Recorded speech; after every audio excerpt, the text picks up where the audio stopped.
महिला जेव्हा मतदानाला बाहेर पडते तेव्हा ती निश्चित ठरवून विकासाची काही अपेक्षा घेऊन बाहेर पडते। आता पुढची बातमी आहे बुलढाण्यातून। बुलढाण्यामध्ये बोगस मतदारांचा सुळसुळाट झालाय असा आरोप होतोय।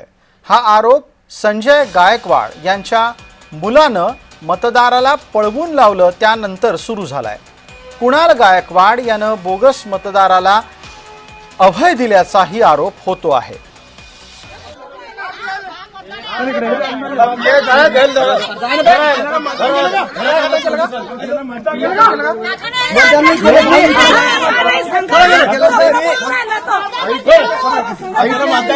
आता काय ते मी पण एसपीनं सकाळी सांगितलं की बोगसवर कंट्रोल करा।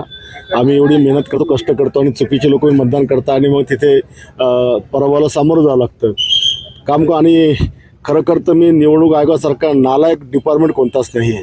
काल मी पाहिलं की खेड्यापाड्याचे किमान 1,500-2,000 नावं देऊळघाटपासून सगळी, आणि मी दिली 4,000 नावं, 8 ते 10,000 15,000 नावं ही अशी बोगस आहेत की माणसाने जिकाव कसं। आणि त्याच्यामुळे निवडणूक आयोगानं काहीतरी अक्कल देवाण दिली पाहिजे की ही नावं त्यांनी काढली पाहिजे।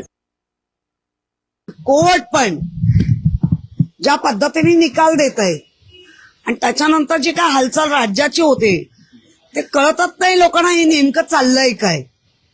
त्यामुळे आज 2 तारीख आणि तुम्ही 18 दिवसानंतर किंवा 19 दिवसानंतर रिझल्ट लावणार। धन्य आहे हा महाराष्ट्र आणि धन्य आहे हा महाराष्ट्राचं सरकार।